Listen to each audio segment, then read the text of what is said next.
Hello, Bacho. Welcome to Pragya Educations. And today we are going to discuss about the previous year question of the chapter evolution.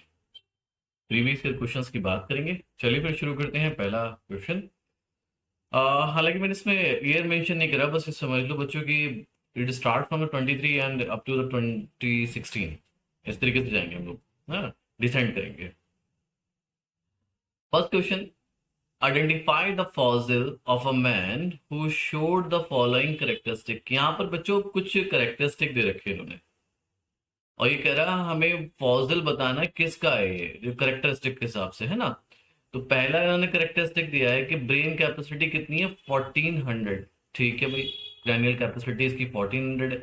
Okay, तो इस हिसाब से तो हमारे आगे वाले हो गए, है ना। नियंडरथल, क्रो मैग्नन की खैर बहुत ज्यादा थी, और आपका sapiens. Use hide to protect their body, buried their bodies.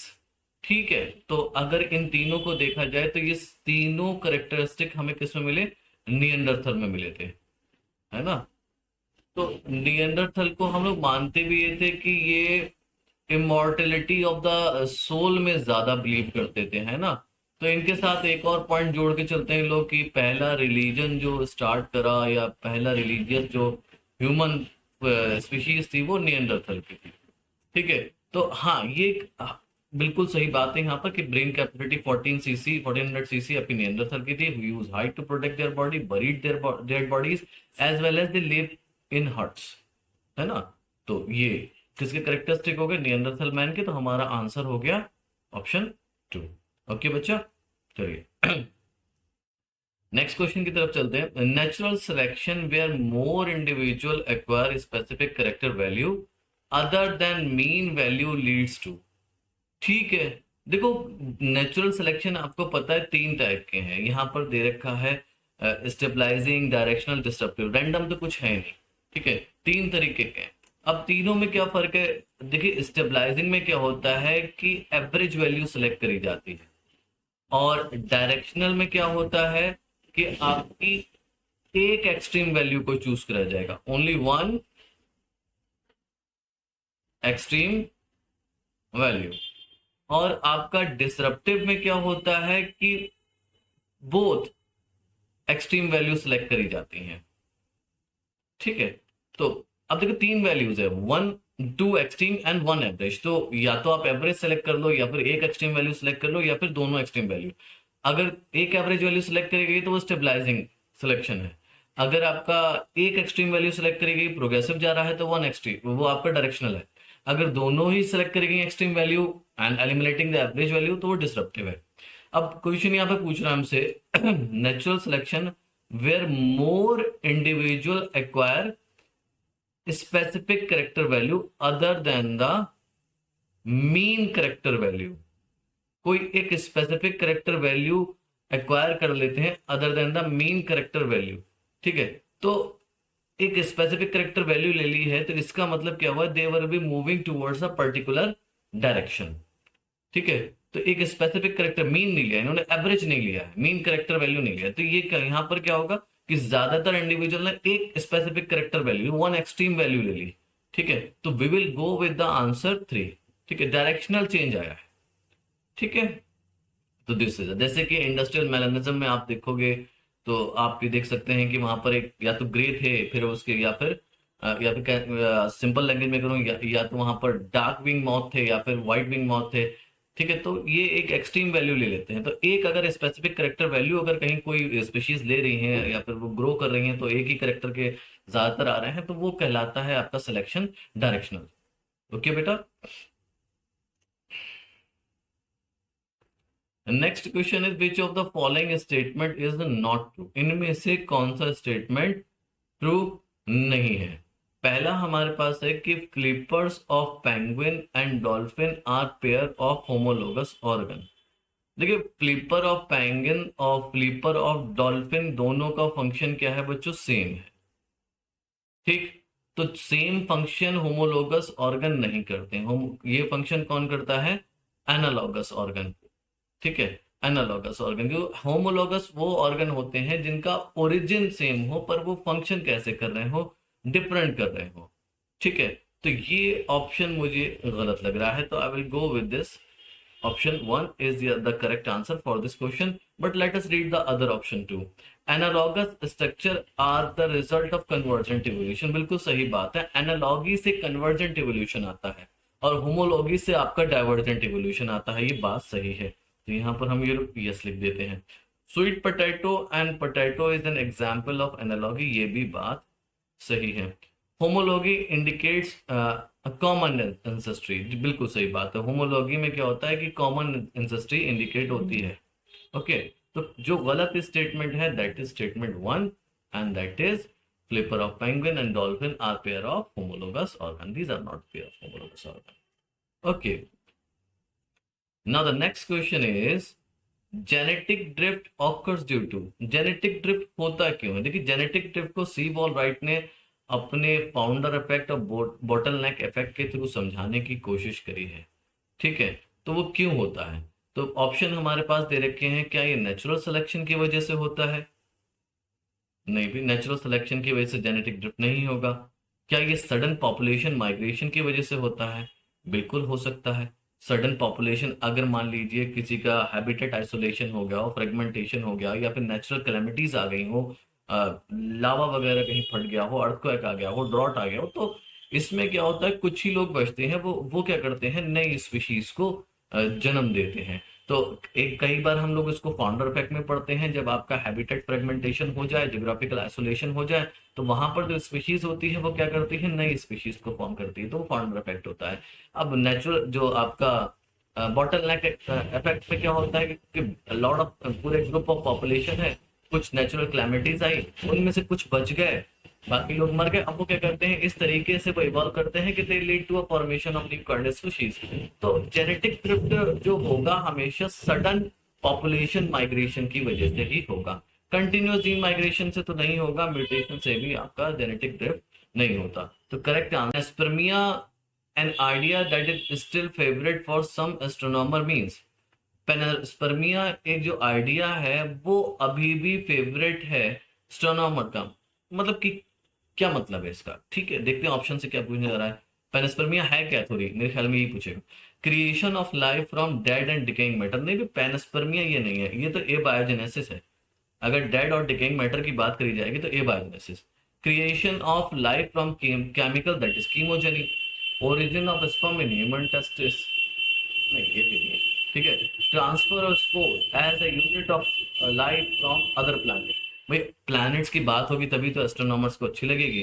तो यही बात है कि ये वाला ऑप्शन करेक्ट है कि वो बोले थे पेनस्पर्मिया थ्योरी में कि स्पोर के फॉर्म में लाइफ आई है और हमारे यहाँ आने के बाद जर्मिनेट हुए हैं। सिंपल सी बात। तो ये पेनस्पर्मिया थ्योरी थी।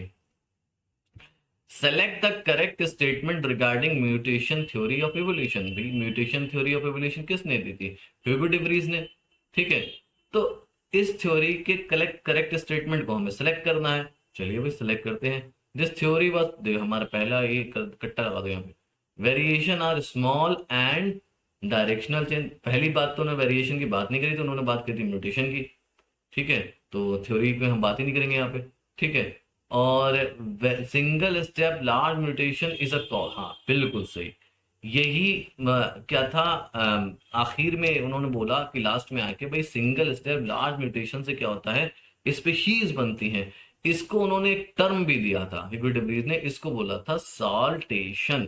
ठीक है, सिंगल स्टेप म्यूटेशन से, लार्ज म्यूटेशन से नई स्पीशीज का बनना सॉल्टेशन कहलाता है। ठीक है, large differences to mutation arise gradually. Gradually नहीं होते, रैंडम होते हैं। ओके, अब अगला क्वेश्चन जो हमसे प्रीवियस ईयर्स में पूछा गया है वो है फाउंडर इफेक्ट पे। The factor that lead to founder effect in a population is. अभी मैंने आपको थोड़ी देर पहले बताया था बच्चों के फाउंडर इफेक्ट का कहां पर इस्तेमाल करा गया था, जेनेटिक ड्रिफ्ट को समझाने के लिए, है ना। तो जेनेटिक ड्रिफ्ट हमारा हो जाएगा करेक्ट आंसर। ठीक है, the factor basically genetic drift से ही हम लोग जेनेटिक ड्रिफ्ट को समझाने के लिए जो सी वॉल थे, सी वॉल राइट, उन्होंने दो इफेक्ट को इस्तेमाल करा, एक फाउंडर इफेक्ट को, एक बॉटल नेक इफेक्ट को। The factor that lead to founder effect in a population is genetic drift. ठीक,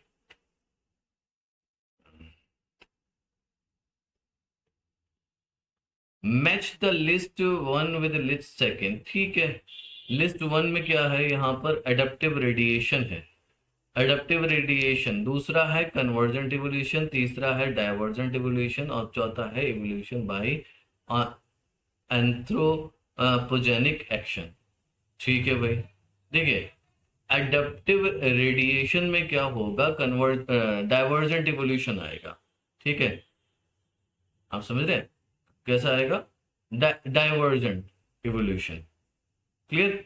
तो यहां पर हम लोग देखेंगे कि आपका कहां पर जा रहा है एडप्टिव रेडिएशन। ऑप्शन क्या क्या है, सिलेक्शन ऑफ रेजिस्टेंट वैरायटी, ये तो भाई एंथ्रोपोजेनिक हो गया इवोल्यूशन हमारा, इसको हम मैच कर दें किसके साथ, इसके साथ। ठीक। और एडप्टिव रेडिएशन में हम लोग जाएंगे, एडप्टिव रेडिएशन फिर अगला पढ़ लेते हैं, bones of four limbs in man and whale. ये तो आपके सिंपल सी बात है, ये आपको किस में आता है, डाइवर्जेंट इवोल्यूशन में। ठीक। और अगला पढ़ ले, wings of butterfly and bird, ये आपका किस में आता है, ये आपका कन्वर्जेंट इवोल्यूशन में। और लास्ट है आपका बचा क्या, डार्विन फिंचेस। एडप्टिव रेडिएशन का परफेक्ट एग्जांपल क्या है, डार्विन फिंचेस, जो कि गैलापागोस आइलैंड में देखी गई थी। 22 छोटे छोटे आइलैंड्स का बना था। ड्यू टू ज्योग्राफिकल डिस्ट्रीब्यूशन क्या हुआ बच्चों, वहां पर खाने के हैबिटेट चेंज हो गए और खाने की फीड हैबिट्स चेंज हो गई। इसी वजह से बर्ड्स को, जो फिंचेस कहलाए, उनको अपनी बीक चेंज करना पड़ी और डिफरेंट तरीके की फिंचेस वहां देखने को मिली। क्यों हुआ ये बेसिकली एक स्पीशीज से कई सारी स्पीशीज निकली, तो इसको हम लोग क्या कहते हैं, एडप्टिव रेडिएशन। तो ए हो गया फोर्थ, बी हो गया आपका, इधर है भाई, थर्ड, और सी हो गया सेकेंड, और डी हो गया डी हो गया वन। तो we can go with the option third. Alright, which of the following refer to correct example of organism that have evolved due to changes in the environment brought by anthropogenic action। ठीक है, इनमें अच्छा कह रहा है कि ये इनमें से कौन, जो एग्जाम्पल में देखे, इनमें से कौन है जिनको एंथ्रोपोजेनिक एक्शन की वजह से इवॉल्व हो गए। ठीक है, पहला ऑप्शन दे रखा है Darwin finches of Galapagos island. देखिए गैलापागोस आइलैंड पे इंसान नहीं गए थे, उससे पहले ही वहां पर आपकी फिंचेस बन चुकी थी, तो पहला तो गलत हो गया। हर्बिसाइड रेजिस्टेंट फीड, हाँ भाई हर्बिसाइड कौन डालता है, इंसान डालता है, तो ये तो करेक्ट हो गया। ड्रग रेजिस्टेंट यूकैरियोट्स कौन डालता है, कौन ड्रग देता है ना, डीडीटी वगैरह जो भी हैं जितने भी है ना, तो ये सब कौन यूज करता है, इंसान करते हैं। तो man created breed of domestic animal like dogs, तो ये तीनों हैं ऑप्शन में, है हमारे पास तीनों, हाँ है, तो B C D, B C D तीनों के तीनों इवॉल्व हुए हैं due to the anthropogenic action. Anthropogenic action बच्चों इंसानों का उसमें इन्वॉल्वमेंट हुई है ना। तो हर्बिसाइड रेजिस्टेंट वीड में भी क्या हुआ, इंसान आए, उनकी वजह से हर्बिसाइड डाले गए और वो वीड रेजिस्टेंट होने लगी। जो यूकैरियोट्स हैं ड्रग रेजिस्टेंट, वो भी किसकी वजह से, भाई अगर ड्रग इतनी ज़्यादा ली गई जिसकी वजह से यूकैरियोट आपके रेजिस्टेंट हो गए। अब हमने डॉग्स की वैरायटी बहुत टाइम, सबसे पहला जो ब्रीड बनाई गई एनिमल की, वो कौन सी थी, डॉग डॉग थी। ठीक है, तो ये भी जाहिर सी बात है इंसान ने बनाई थी by breeding the wolf together, तो इससे डॉग्स निकल के आए। From his experiment S L Miller produce amino acid, चलिए भाई, by mixing which of the following in a close flask. देखो उन्होंने प्रूव करा था कि भाई लाइफ जो है केमिकल से इवॉल्व हुई है और यही सब कुछ था। तो कह रहा है कि वो जो क्लोज फ्लास्क में उन्होंने क्या क्या केमिकल को मिक्स करा था। देखिए methane, hydrogen, ammonia at 800 degree centigrade. ठीक है, मीथेन ये हो गई CH4, हाइड्रोजन ये हो गया, अमोनिया ये हो गया, और 800 डिग्री सेंटीग्रेड। ये बिल्कुल सिंपल सा है, मगर इंपॉर्टेंट है, इस तरीके क्वेश्चन आ जाते हैं।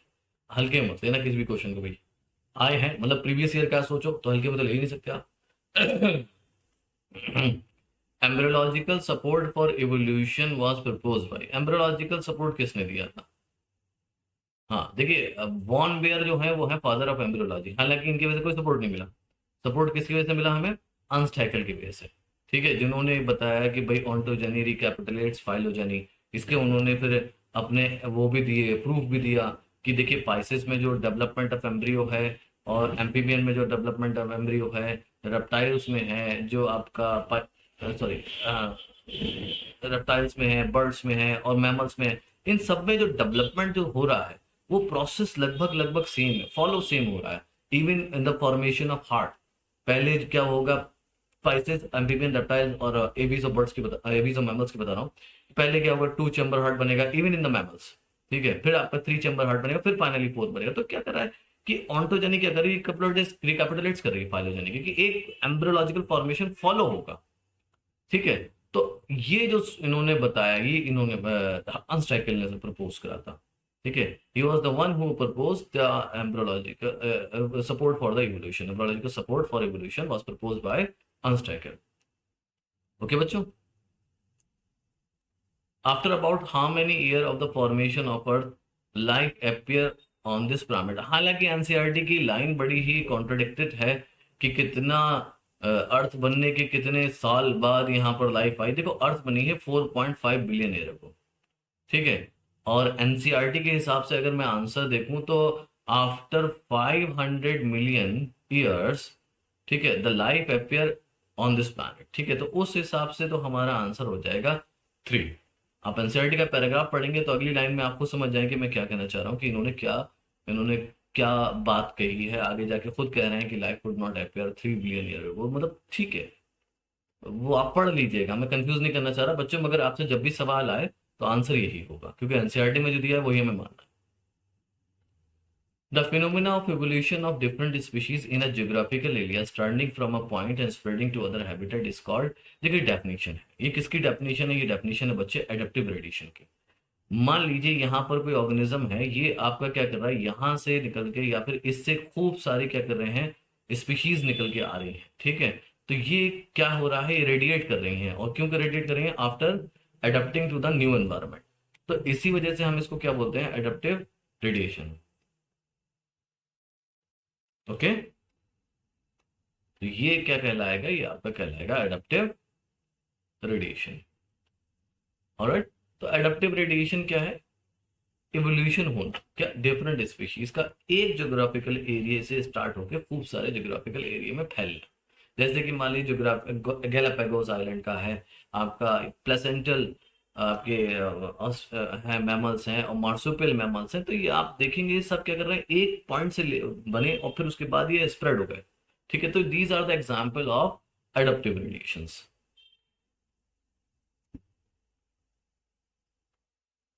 ओके, ये पूछ रहा है हमसे, एक होमिनिड फॉसिल है जो कि डिस्कवर हुआ था जावा में 1891 में, जिसकी क्रैनियल कैपेसिटी 900, और अभी नहीं है, अभी तो हमें मालूम है सिर्फ सेपियंस है, तो इतना तो नहीं, ठीक है। वो कौन था, देखिए जावा में जो आपके डिस्कवर हुए थे वो थे होमो इरेक्टस, 1891, ठीक है।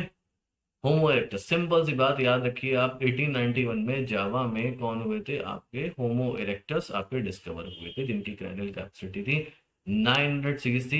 ये बेसिकली कैनाबलिज्म भी इनमें पाया जाता था। ये स्टोन्स भी आपके क्या करते थे, बनाए थे, इन्होंने टूल्स भी बनाए थे स्टोन्स के, और हंटिंग भी करा करते थे, मीट भी खाया करते थे, और फायर भी इस्तेमाल करने लगे थे। तो Java was the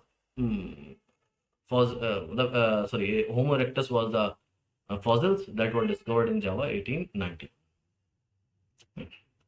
variation caused by mutation as proposed by Hugo de Vries are, ठीक है। वेरिएशन जो म्यूटेशन से आएंगे और जो डिवरीज ने बताया, वो आप समझिए कैसे हैं, रैंडम है ना, कभी ऐसा नहीं है कि ग्रेजुअली आते रहेंगे, रैंडम है और डायरेक्शनलेस है। ओके बेटा, so the variation caused by mutation as proposed by the Hugo de Vries are random and directionless। Okay, तो ये आपको याद रखना, ये लाइन है उनकी, स्टेटमेंट है। नेक्स्ट क्वेश्चन, ये अच्छा क्वेश्चन है। A gene locus has two allele capital A and small a. If the frequency of dominant allele is A 0.4, what will be the frequency of homozygous dominant heterozygous and homozygous recessive individual in the population? ये पूछ रहा है कि अगर frequency है capital A की 0.4, तो what will be the frequency of the homozygous dominant heterozygous and homozygous recessive individual, ठीक है। अब देखिए इसमें क्या करते हैं, पी को, पी हमारा क्या दे रखा है, पी हमारा कैपिटल है, ये क्या दे रखा है 0.4, क्यू हमारा क्या है, वो हमें निकालना है। क्यू हमारा स्मॉल ए हो गया, capital A equal to P and small A equal to Q. Okay, तो क्यू निकालना है, फॉर्मूला हमें पता है, P plus Q equal to one. ठीक है, 0.4 plus Q equal to one, Q equal to one minus 0.4, कितना हो गया 0.6। अब हमसे पूछ क्या रहा है, फ्रीक्वेंसी ऑफ होमोजाइगस डोमिनेंट यानी कि पी स्क्वायर की, हेट्रोजाइगस यानी 2pq की, और किसकी, होमोजाइगस रिसेसिव की, तो यानी कि क्यू स्क्वायर की। वैल्यू लगा दो, 0.04 का कितना आएगा, स्क्वायर करो, 0.16 इंटू 2 इंटू 0.04 इंटू 0.06, ठीक है, प्लस 0.06 का स्क्वायर। ठीक है, मैंने यहाँ पर कर दिया, मैं लिख दे रहा हूँ अगर आपको कंफ्यूजन है तो, 0.04 का स्क्वायर। ठीक है, ये तो 16 आ गया, 0.16 हो गया। यहाँ पर देखो 2 6 4 ज़ा 24, 2 ज़ा 48, तो यहाँ पर क्या हो गया 0.48, और ये इसकी वैल्यू क्या आ गई 6 6 ज़ा 36, 0.36। ठीक है, ये इक्वल टू क्या हो जाएगा, 1 हो जाएगा। ठीक है, इक्वल टू 1 रहता है, तो 0.16 प्लस 0.48 प्लस 0.36, ठीक है, ये आ गया आंसर। तो हमारा ये आंसर बैठेगा 0.163648 नहीं 1624। ठीक है, फोर्थ आंसर हो जाएगा हमारा, the answer will B 4। In species weight of new born ranges from 2 to 5 kilogram. ठीक है, 97% of a newborn with an average weight between 3.3 to 3.3 kilograms survive, whereas 99% of the infant born with weight from 2.2 and for this die. Which type of selection process is taking place? देखो बच्चों क्या हो रहा है कि ये एक extreme value है, लो वैल्यू है, ये हाई वैल्यू है, और ये कैसी वैल्यू है, एवरेज। तीन वैल्यू है, सेलेक्ट कौन सी हुई, एवरेज। दोनों एक्सट्रीम, एक्सट्रीम वन को लो थी और एक्सट्रीम टू को क्या कर दिया, रिजेक्ट कर दिया। जब भी एवरेज वैल्यू मिलेगी तो आपको क्या मिलेगा, पीक मिलेगी, नैरो। ये तो आप समझेंगे। ऐसे सिलेक्शन को हम लोग क्या बोलते हैं, स्टेबलाइजिंग सिलेक्शन। ये हमेशा ऑकर होता है इन कांस्टेंट एनवायरनमेंट। ठीक है, तो हमारा आंसर हो जाएगा भैया स्टेबलाइजिंग, क्योंकि इन्होंने किसको सिलेक्ट करा है, एवरेज वैल्यू को, तो answer will be stabilising selection. Match the hominid with the correct brain size. Hominid को करेक्ट ब्रेन साइज के साथ मैच कर दो, ये बड़ा इंपॉर्टेंट होता है, आपको ब्रेन साइज सबके याद रखने हैं। Habilis, Neanderthal, erectus, sapiens. देखिए हैबिलिस जो था आपका क्या है, 650 से लेकर 800। ठीक है, अब निएंडरथल कई जगह आपका लिखा हुआ है 1400, कई जगह लिखा है 1450। ठीक है, यहां पर हमें दिया क्या है बच्चों, 1350 एंड 1400। तो अभी रुकते हैं, एक काम करते हैं, इरेक्टस को मैच कराते हैं। इरेक्टस क्या हो जाएगा बेटा, 1 है ना, इरेक्टस है आपका 900 cc।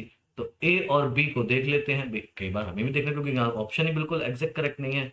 ठीक है, तो ए हमारा हो गया थर्ड, थर्ड वाले ऑप्शन ये हैं, और सी हो गया हमारा फर्स्ट। ओहो हो, तो यहां पर ये हो गया, चलिए, तो ए हो गया थर्ड और सी हो गया फर्स्ट। ठीक है, चलिए, तो अब हम एक काम करते हैं कि होमोसेपियंस की वैल्यू जो हम एनसीईआरटी के हिसाब से ले लेते हैं 1400, और निएंडरथल की वैल्यू ले लेते हैं 1350। हालांकि उसमें तो 1450 मेंशन है कई जगह। ठीक है, कोई बात नहीं, तो हमारे इस हिसाब से आंसर हो जाएगा बी, ए का थर्ड, बी का सेकंड, थर्ड का फर्स्ट एंड फोर्थ का फोर्थ। ठीक है, तो ऑप्शन थर्ड हमारा करेक्ट जा रहा है। ऑलराइट, सो ये आप याद रखिएगा। इन Australian marsupial placental mammal, in Australia, marsupial and placental mammal have evolved to share many similar characteristics. This type of evolution may be referred as, देखिए ये थोड़ा सा अलग तरीके का क्वेश्चन है, कई बच्चे इसको जल्दी में एडेप्टिव रेडिएशन लगा जाते हैं। देखो हुआ क्या है, अगर एक लाइन याद रखिएगा, in a given geographical area, okay, in given geographical area, more than one adaptive radiation is taking place in a separate habitat. Is considered as a convergent evolution. अगर एक ही ज्योग्राफिकल एरिया में दो अलग अलग जगहों पे एक से ज्यादा एडप्टिव रेडिएशन हो रहा होगा तो ये एवोल्यूशन आपका किस में कंसीडर कर दिया जाता है? कन्वर्जेंट में। क्योंकि यहाँ पर क्या हो रहा है कि बहुत सारे क्या है, सिमिलर कैरेक्टरिस्टिक देखने को मिल जाते हैं। तो सिमिलर होता है तो कन्वर्जेंट की हिसाब से की तरफ लेके आता है। तो this type of evolution is considered as convergent evolution. Very important, आप इसको याद रखिएगा। Which of the following statement is correct about the origin and evolution of man? ठीक है। एग्रीकल्चर केम अराउंड, नहीं भाई 10,000 साल पहले की बात है, ये 50,000 पहले। ड्रैप्थिकस एंड अमर्थिकस एग्जिस्टेड 15 मिलियन ईयर अगो। ठीक है, मगर they did not walk like man, ये भी गलत हो गया। ठीक है। Homo habilis probably ate meat, ये बात बिल्कुल गलत है। उन्होंने टूल्स बना लिए थे for hunting but they did not ate meat. ठीक है। हाँ, लास्ट वाला ऑप्शन सही है, ये बिल्कुल आप याद रखेंगे। Neanderthal man lived in Asia between 1 lakh and 14,000 year back. The similarities of bone structure in four limb of many vertebrate is an example of. ठीक है, यहाँ ओरिजिन बात कर रहा है। ठीक है, जब ओरिजिन आपका सेम होगा, similarity of bone structure in the forelimb of many vertebrate, ये किसका एग्जाम्पल हो जाएगा? ये एग्जाम्पल हो जाएगा आपका होमोलोगी का। ठीक है, the similarity of bone structure in the forelimb of many vertebrates is an example of homology. Similar, simple. Okay बच्चों, तो ये कुछ मैंने क्वेश्चंस सेलेक्ट करे थे आप लोगों के लिए। बेटा प्रीवियस ईयर क्वेश्चंस सारे तो नहीं होते हैं, कराए जाते हैं। मेनली इनका मकसद ये होता है कि आपको आइडिया लग जाए किस तरीके के क्वेश्चंस होंगे, को कैसे सॉल्व करा जाता है और हमारी तैयारी कैसे है। ठीक है बच्चा, तो नेक्स्ट चैप्टर हमारा वो थ्योरी का रहेगा जो एनिमल किंगडम में चल रहा है। और we will discussing the Platyhelminthes, Annelida and Aschelminthes there. और अगर और एमसीक्यू की बात करें तो नेक्स्ट चैप्टर के हम लोग लेंगे ह्यूमन थर्मेटिस, उसको एमसीक्यू सॉल्व करेंगे। ठीक है, ओके बच्चा, till then bye bye, take care.